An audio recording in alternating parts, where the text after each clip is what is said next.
take us into the next session, we have Dr. Sharmini Siva Vikraman, Academic Lecturer, English Language Teaching Center, Ministry of Education, Malaysia.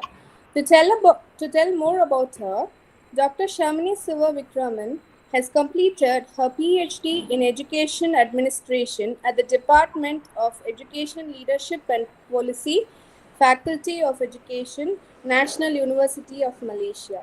She has been in the education field for nearly 22 years, starting as a school teacher.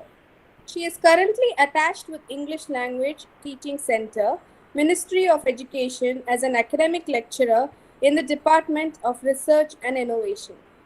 Dr. Sharmini does research in school leadership and teacher professional development. She is also an active member cum chapter secretary in the Malaysian English Language Teaching Association. She has also published and presented her papers in several local and international platforms. Her current study is pertaining to teacher well-being, work engagement, and ethical leadership. Her interest is in presenting data that supports contemporary school administration and management that will benefit teachers and school management initiatives globally. We are very glad to have you among us, ma'am. Over to you, ma'am. Yes, thank you so much for that lengthy introduction about me. I got nothing to talk about me already. You have said everything about me. And yeah, I'm very, very happy and glad to participate in this conference. I was brought in by Dr. Ganesan. Thank Dr. Ganesan and Prof. Bala as well to always encourage me to participate. I think this is after a very long time, an international platform, but due to the current situation, everything is online. But I'm very, very happy to share what I have done and I am doing currently with all of you all. And I think I should start because I've already late 50 minutes from the 50 minutes compared to the time that I was given. Okay. My presentation today is pertaining to revisiting the dimensions of ethical leadership and its contribution. Let me share my screen first. Is my voice loud enough? Because some of them were sharing this now and the voice was a bit soft. Yes, ma'am. Yes, very clear. All right, thank you so much. Can you all see my slides? Yes, Yes. ma'am. Can Okay.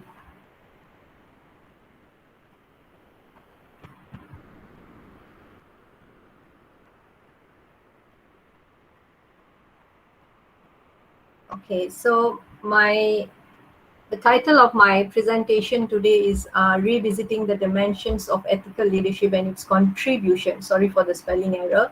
Focusing on school leaders. I would like to personally thank International Virtual Conference organized by all the countries and Cape Comorin Trust India Lavender Literary Club of India as well. I'm very, very glad to share about what I've been doing all this while from my PhD until now. I started in 2016 until today. I've been very actively working on this particular title, ethical leadership. That's why I was very, very happy just now when the plenary speaker before me also presented something on ethics and very related to human psychology and relationships. So my research papers and most of what have been published is very much into ethical leadership. So I've been always waiting to share and explore more about ethical leadership and mainly why is I truly want more researchers to work on this particular kind of leadership style or practices.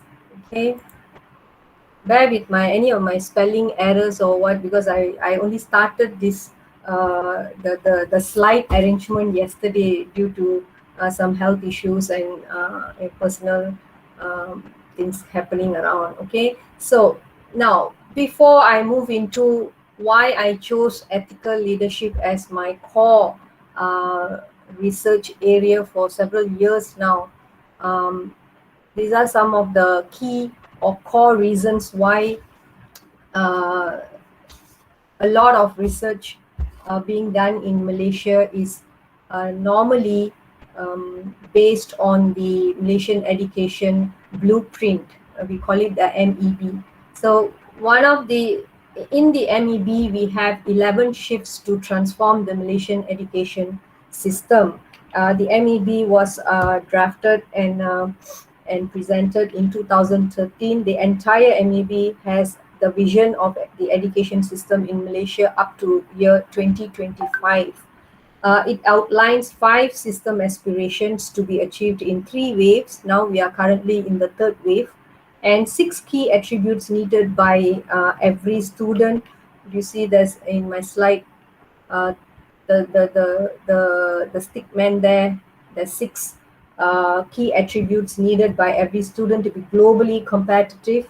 In order to achieve this, we have about 11 shifts that have been identified that will need to occur in the 3 waves to transform the education system as envisioned within the MEB. So most of our research that we do, most of the academicians, we will always pin it into the MEB that we have. So my research today will draw everyone's attention to the 5th shift, which is to ensure high performing school leaders in every school. So research in Malaysia, if it is regarding school leadership practices, everything we will pin it under this shift. So what is this 5th shift all about? Uh, it gives school leaders are responsible towards human resource development, and it also um, gives a vision to all the leaders on multiple roles that they need to play to support teachers' performance, leading towards students' performance. Everything in Malaysia, when it comes to education system or education policies or a simple new module or a textbook, will always be pertaining to students' performance. And my research is basically also looking into the National Integrity Plan 2008, where it gives importance of practicing integrity among public sector employees, and also narrowed down to the theory of value-based leadership style, whereby ethical leadership style in practice is able to eradicate organizational dilemmas and balance the role of the principal as a leader and also as a human into managing a school. Okay? Now, the need to turn our attention towards ethical leadership. Why I had the idea back in 2016, I had to pin it down. Why ethical leadership? Now, if you look at these 2 tables here, one is the number of complaints received according to states. In Malaysia, we have about 16 states now. Here, it only states 13, because back in 2017, there was only 13. Now we have 16 actually. So these are the complaints based on the states that we had. Total number of 1,883 in the CISPA system. CISPA system is a system where the public uses to make complaints of any organizational head or any ministry. So these were the total that was recorded under CISPA, and then I managed to get this sourced by the PCB government. I've given the source down here where I got this entire statistic report from. And now if I narrow it down to the number of complaints received according to ministries from 1st of January to 31st October 2017, if you see, I've circled education here. The Ministry of Education has received the third highest number of complaints from the public. So if it is complaint, we can always relate it to integrity, organizational integrity. So this is why I turned my attention so much towards talking or doing more research about ethical leadership. Now let's look at where does ethical leadership actually stand in the line of leadership theories, or in the banner or the entire umbrella of a leadership style. Okay, now I took value-based leadership as the main theory I wanted to work upon. Now when I checked on value-based leadership, there was four uh, common leadership styles that was underpinned under value-based leadership, which were transformational, authentic, spiritual, and then came ethical, so beautifully placed under value-based leadership.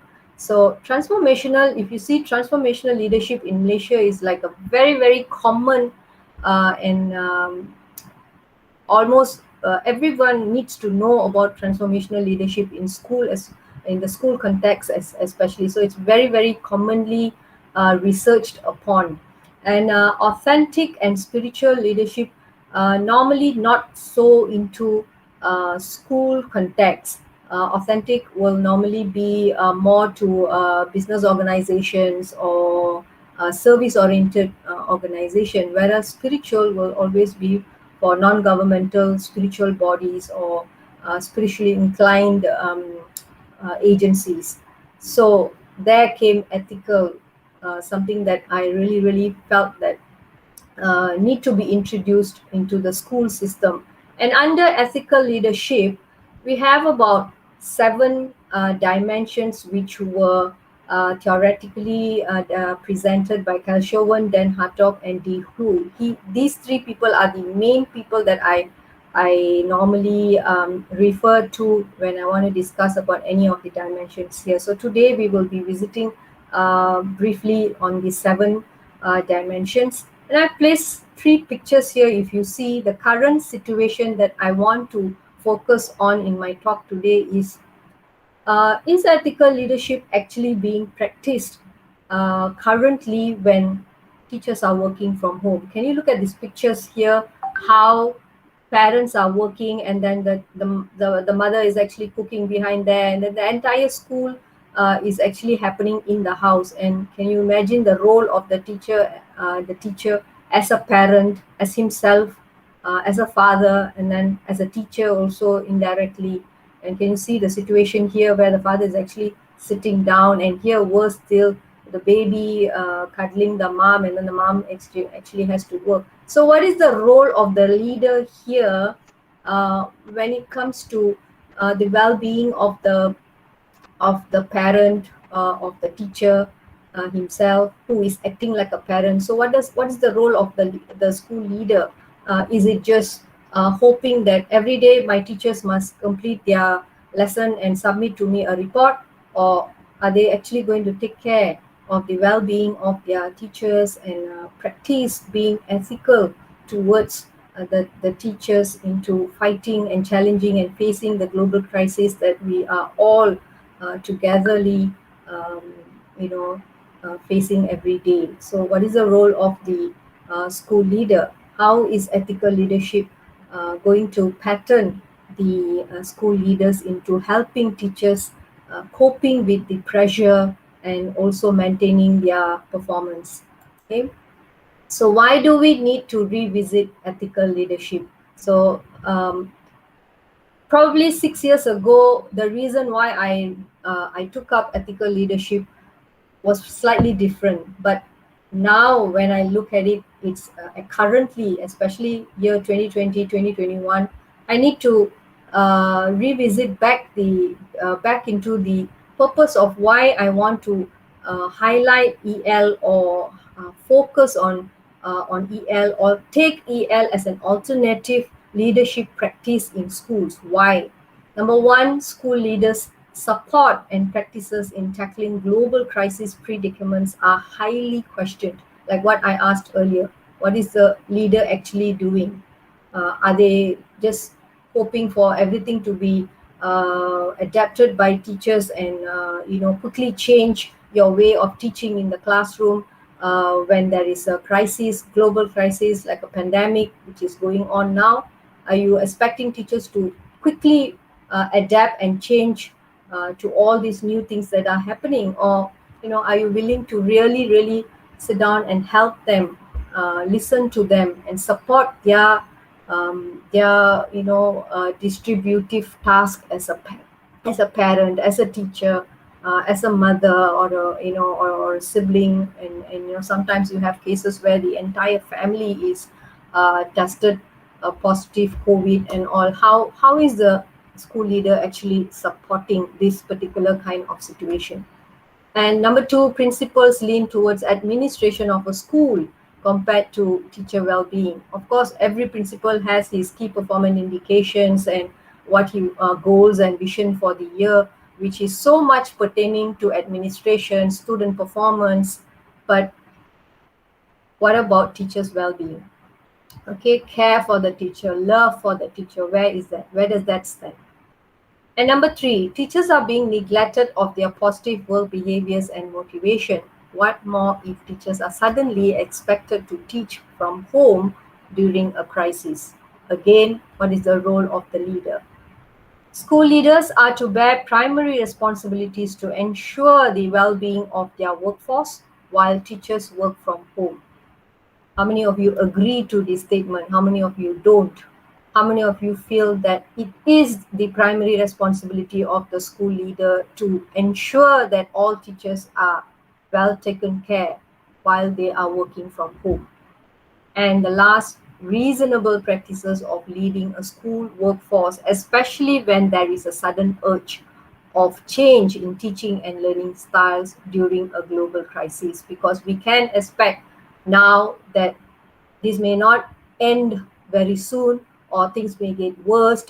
And how are the principals or school leaders changing their existing leadership styles or leadership practices to something more reasonable into leading the school workforce while facing this global crisis together? So you may want to look into the resources that I took all these. I didn't invent all these problems why we have to revisit EL. I have all the evidence below here. The sources are here. If you want, I can share my slides after this presentation freely. All right. Okay. Now let's just look at the dimensions of ethical leadership. The first dimension is people orientation, which emphasizes the relationship between the principal and teachers through his or her speaking and listening skills, disciplining techniques, ethical conducts, extraordinary care for teachers' welfare, making fair decisions, developing trust, everything and anything related to orientate yourself or give yourself so much into what people are feeling.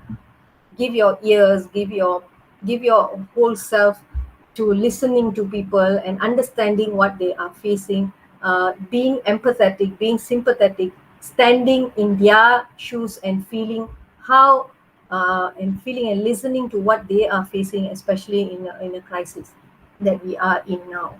Number two is fairness, emphasizes on principals being fair towards teachers. Principals are expected to be fair-minded and not biased, especially during this kind of crisis, where it also includes making ethical decisions where you are working from home, and then if you face a crisis, how are you going to make a fair decision without even looking at the person's face, without even sometimes listening on the other side? Maybe there's two, three parties involved. One party may be silent, the other two may be trumpeting and making too much of noise. How are you going to solve this problem when you are far away, working away from your office and unable to meet these people and discuss freely? So how are you going to handle such situations? Number three is power sharing. Explains ways principals share power and authority among and with teachers.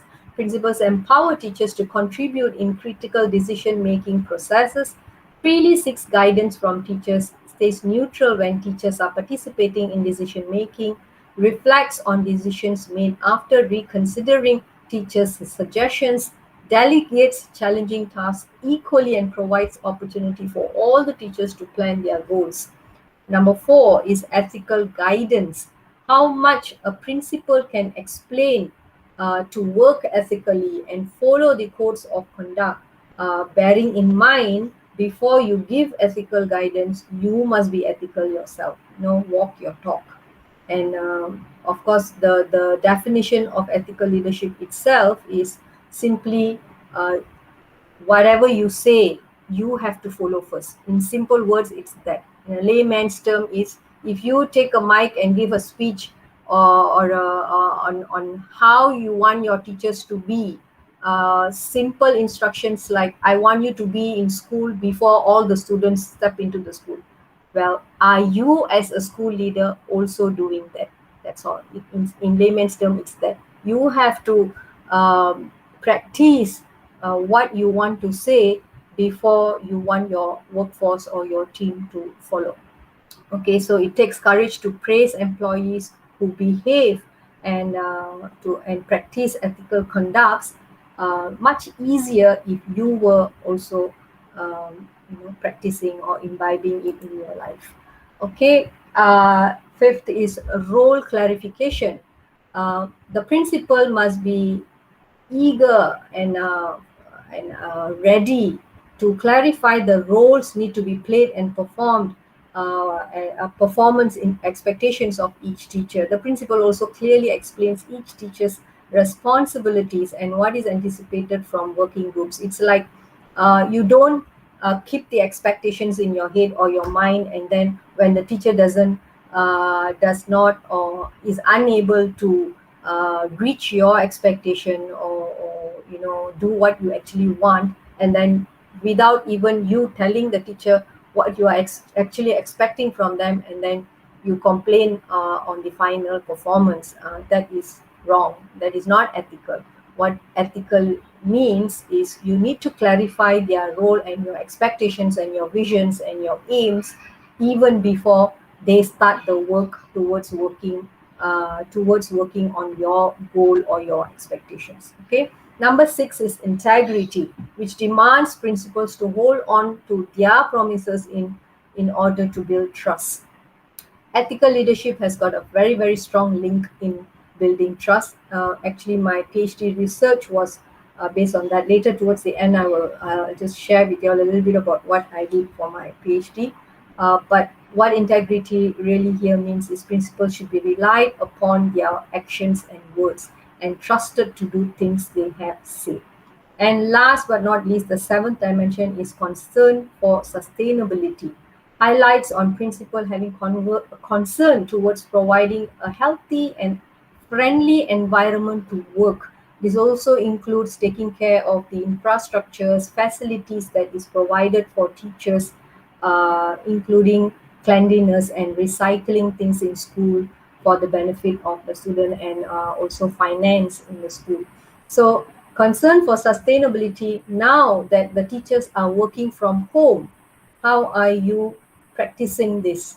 How are you making sure that they have all the facilities, that they have a friendly environment to work with? Some of the it's so challenging to have children, uh, and you are working in the house as well. Do you have a proper table, chair, a workstation similar to what you had in the school to conduct your daily lessons? Are you healthy?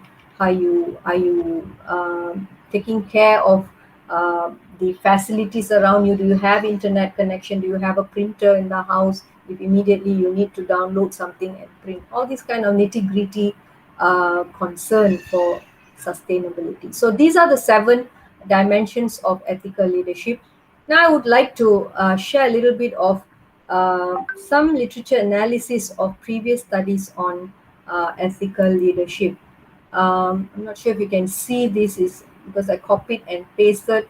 Number 1, there is this was done by Pono and Tenakun in 2009, whereby ethical leadership behavior was actually related to organizational commitment and also employee um, employee trust in leader. So how ethical leadership behavior actually gave an impact on employee organizational commitment, and also employee trust in leader. This was a very popular research evidence that I took very highly into my research as well. Then by Kadimfa and Amiri, I think this was probably from Pakistan, if I'm not mistaken, which was done in 2013, ethical leadership and organizational performance. And then, of course, they used a different model, whereas I used a different model. So whereby the dimensions of ethical leadership differed a little bit, but then again, the result was positive. The more a principal practiced ethical leadership, there was better organizational performance. And then there's Yozgat and Mesquiran in 2016, not very far from we are now, whereby ethical leadership was related to trust in leader and job satisfaction, which was also positive. And last but not least, Nang and Tengku. This was, if I'm not mistaken, in Malaysia in 2015, whereby ethical leadership was linked to organizational support, and then the impact on effective commitment and job involvement was tested on this multiple correlation study. I have a literature review metrics that I have done for my PhD, whereby I collected about 10 different supportive researchers on ethical leadership. If you want any of these documents after this presentation, I don't think I have much time to share that as well. But if you really want, I would supply these slides and my research matrix, which you could probably use to explore more about ethical leadership. So, what was my contribution in when I did my PhD in 2019? My title was "The Influence of Principles Ethical Leadership on Trust in Leader and Teacher Work Engagement in Secondary Schools of Southern Zone of Malaysia." Malaysia, we have three zones, if I'm not mistaken, five zones in Malaysia: north, south, east, west, and then eastern Malaysia. So we have five zones in Malaysia, whereby I took only the southern zone, which involves three major states. So what was my research about?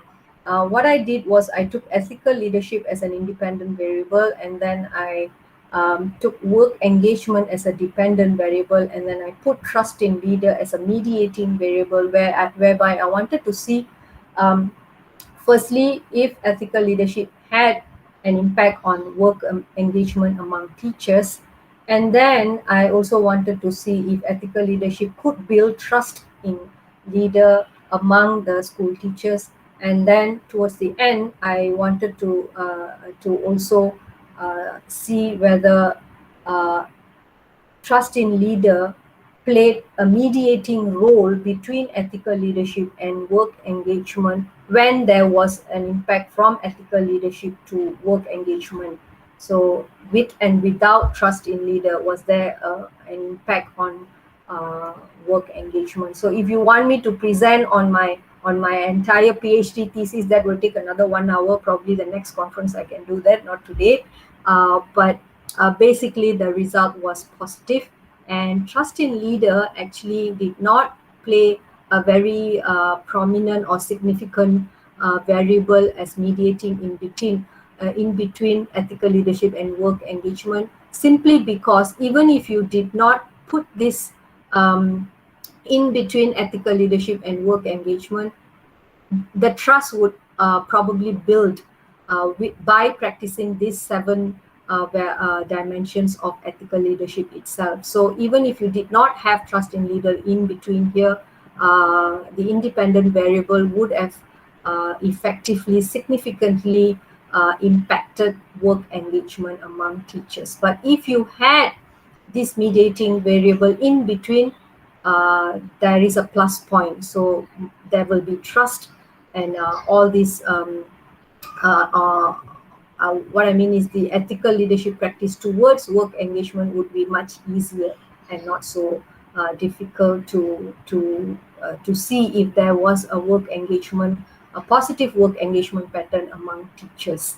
Okay, so I would like to emphasize here that the building of trust here, let's not look at in an organizational context only.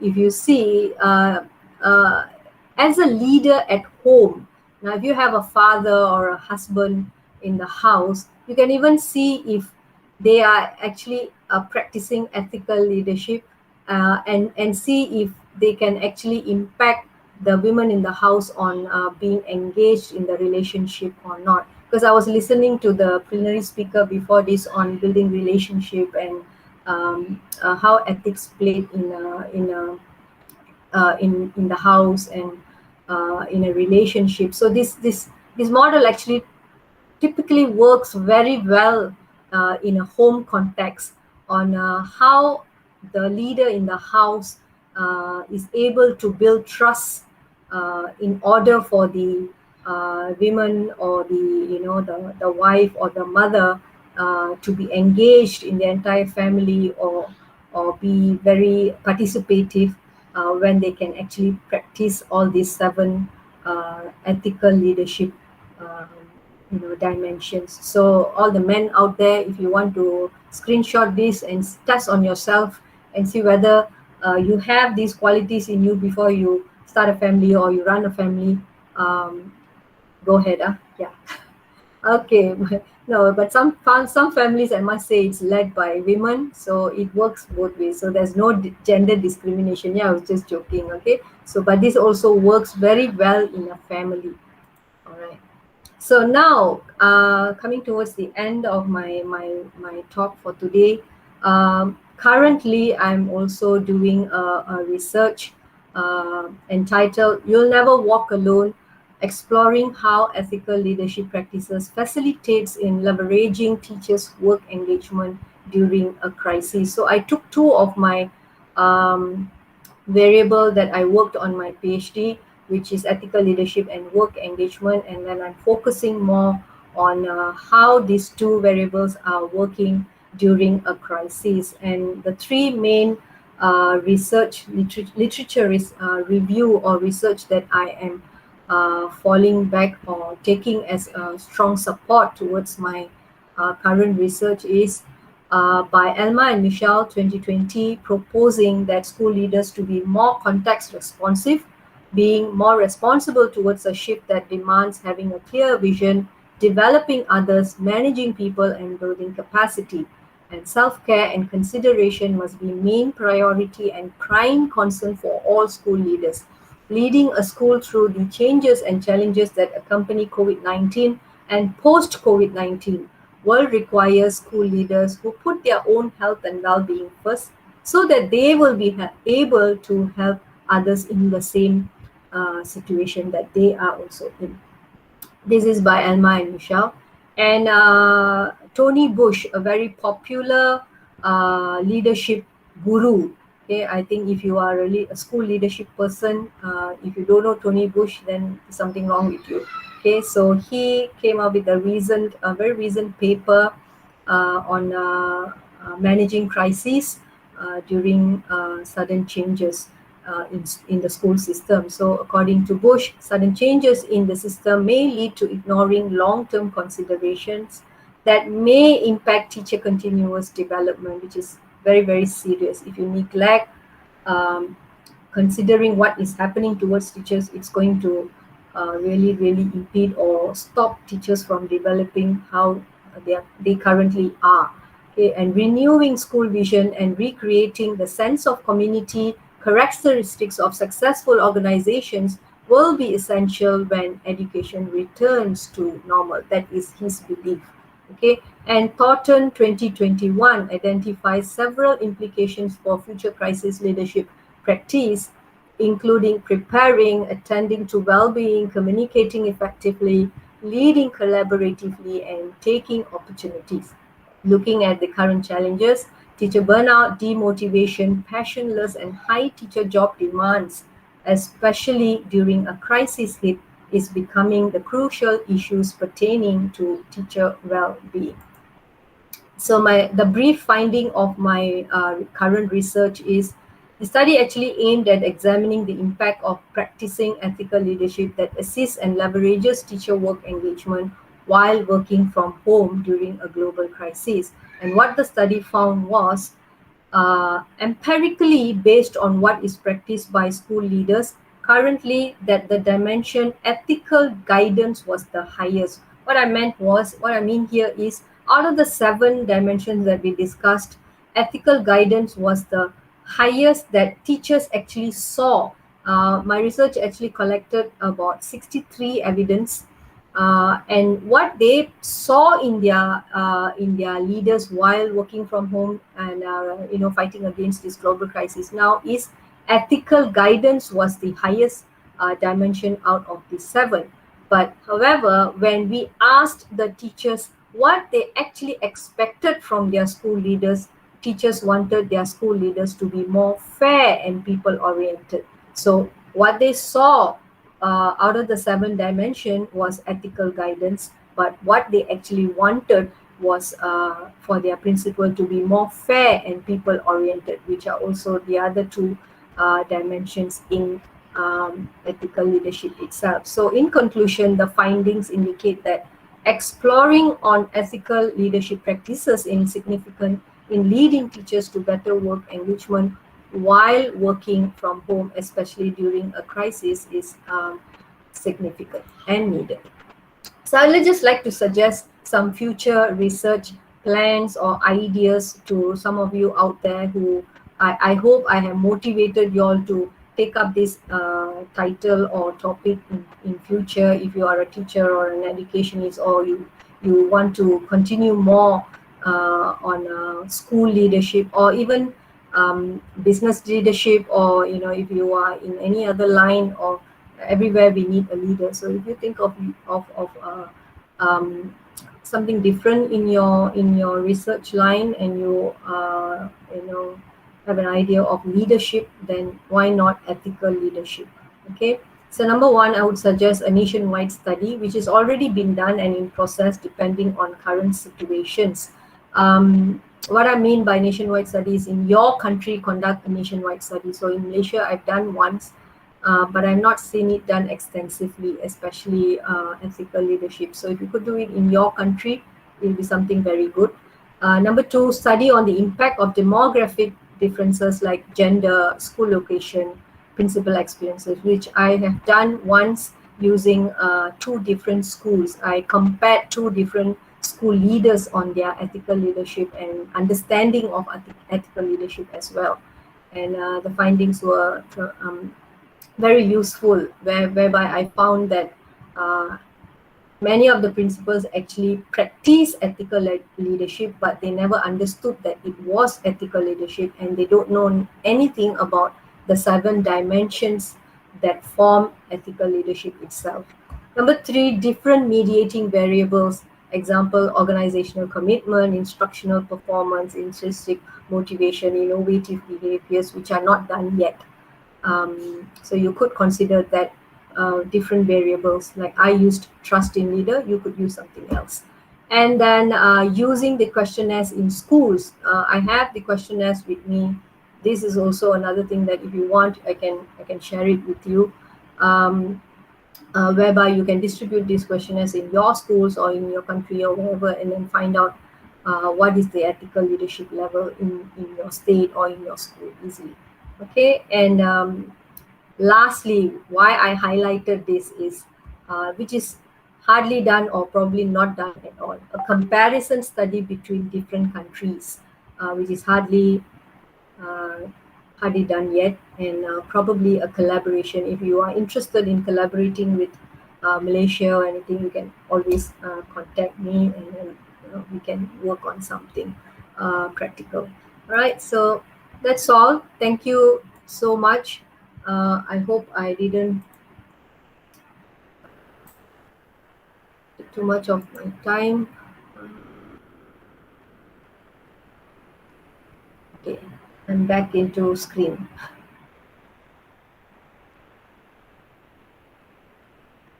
Hello.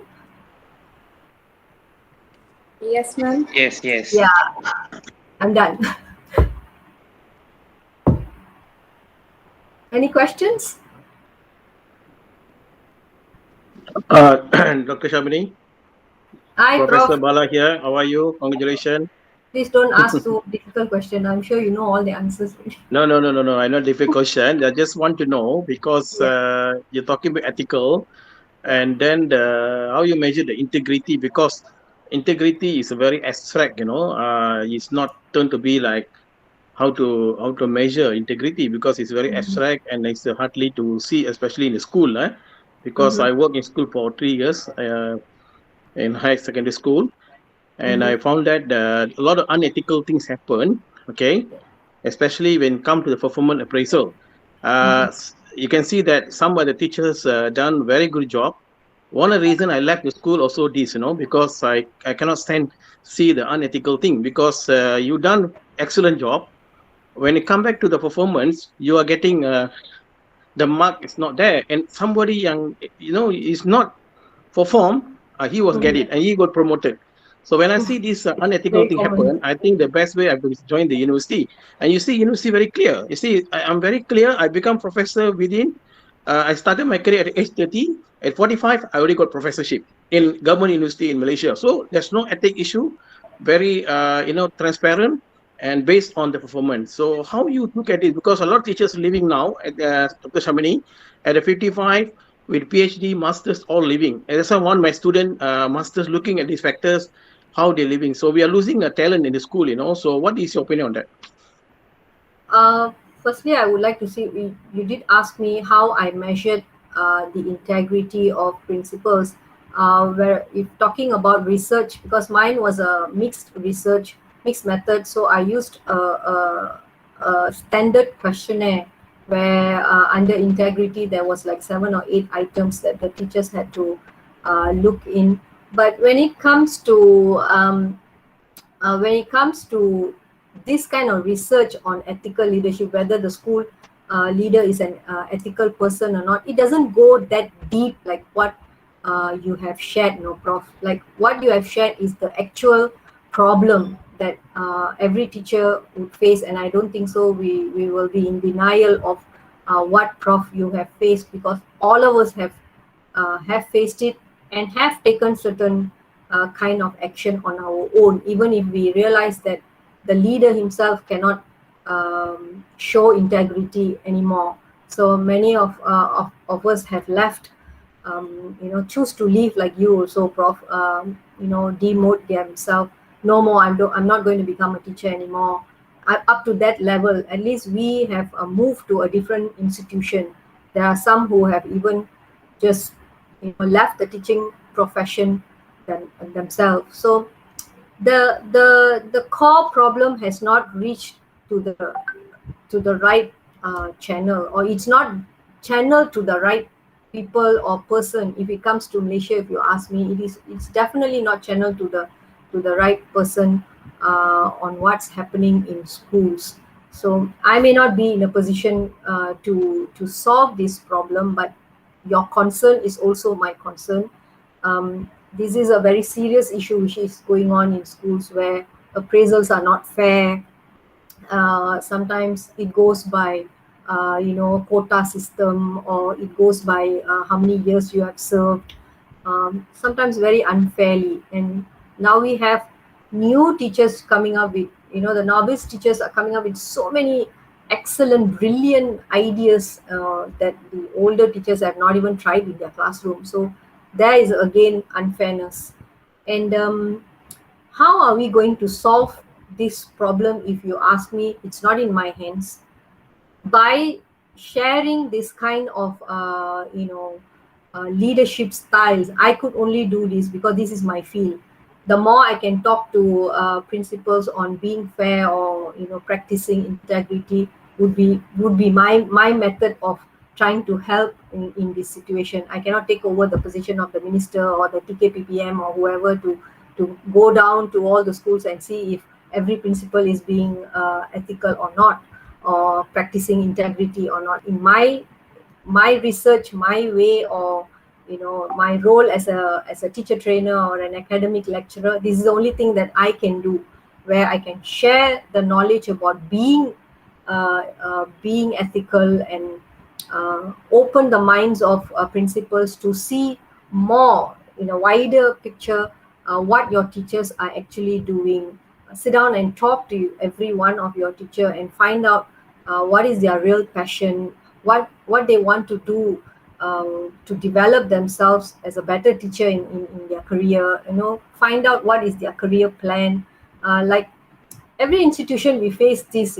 There's jealousy, there's somebody trying to pull you back from what you want to explore. It is also the teachers um, strength and passion, and holding on to what you want in life, and fight for it in a proper way, proper manner. If you don't get it this year, another 2 years you wait, and then if you still don't get it, find for another platform or explore other things in your life and move out.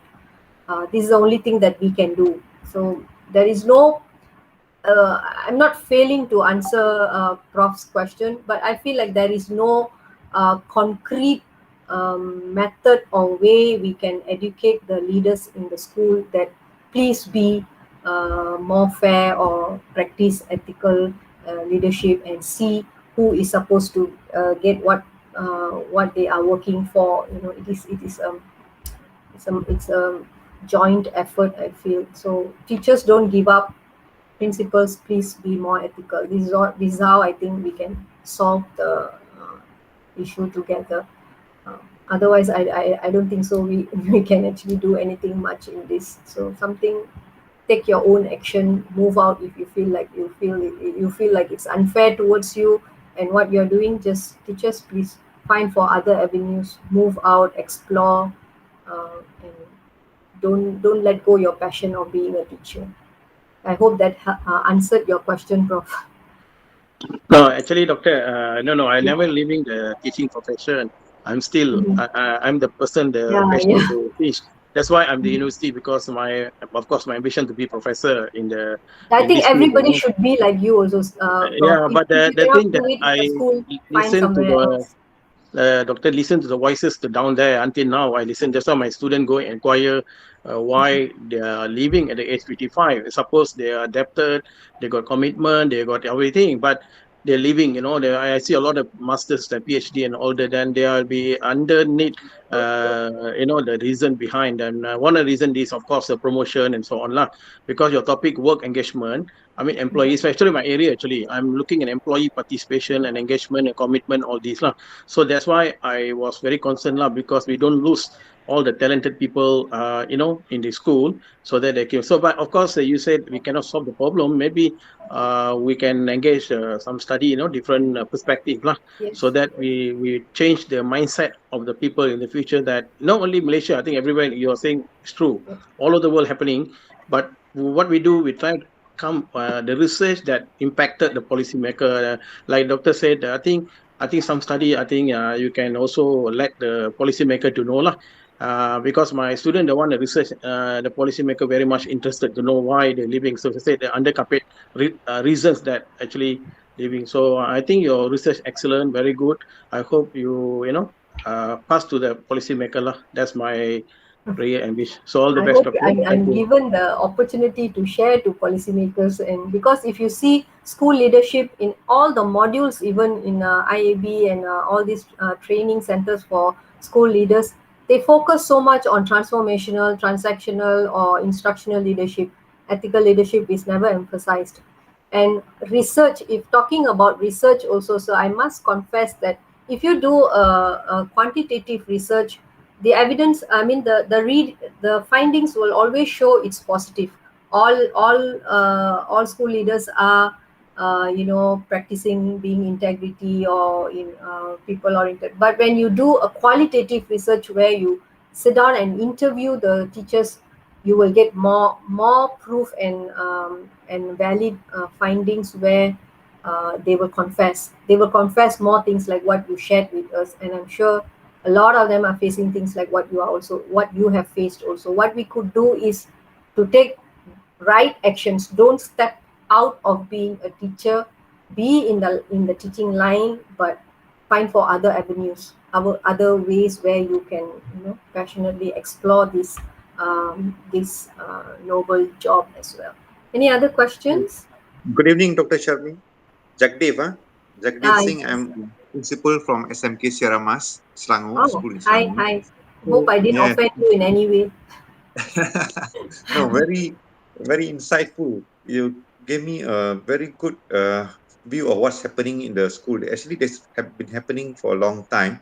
But IAB, with the MPQL program, right? Mhm, I think you can see some changes in the school leaders, right? I can see they are much more fairer now compared to mhm, when I was, if you compare like 10, 15 years ago, maybe it was different, right?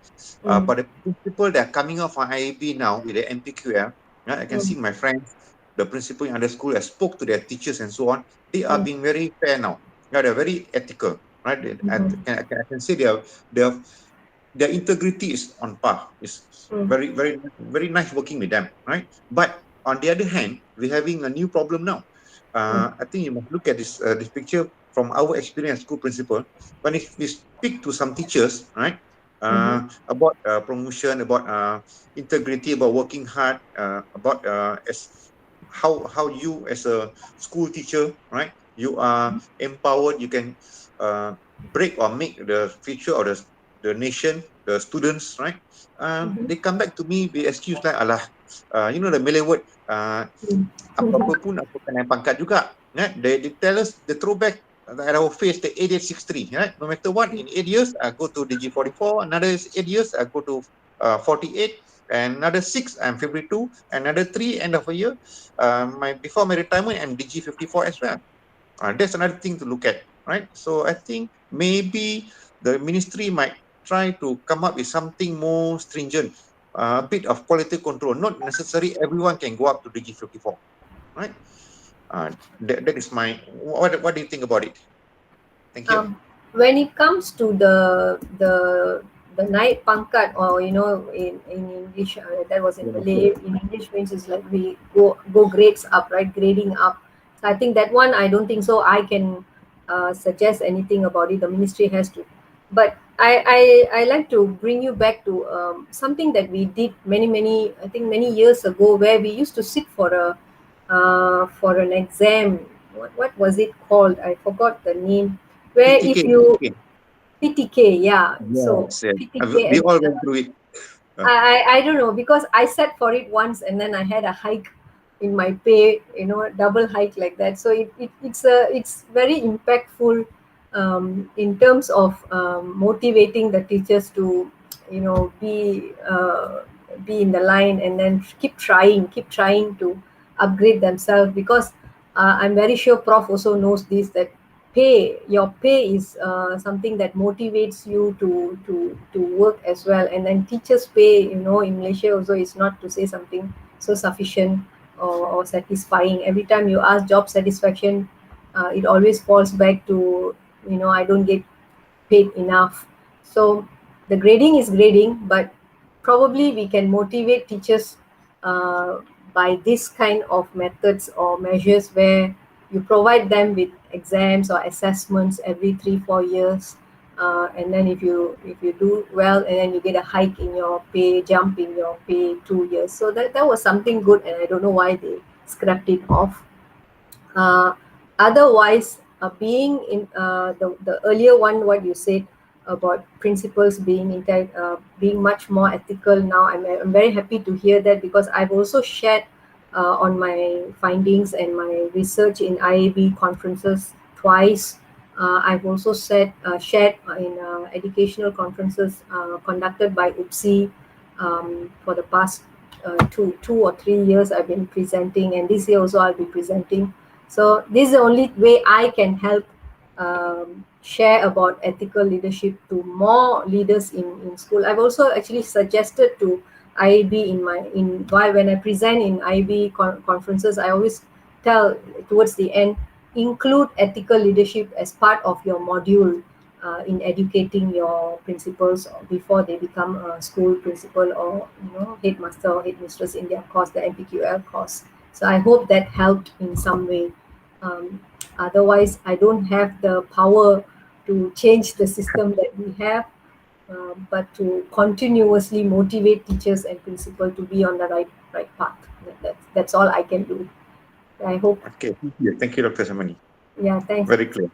I think I'm taking too much time. It's 8 p.m. in 7:39 p.m. in Malaysia. I'm not sure about India. It's 10 plus already. Any other questions? The committee, are you all here? Oh.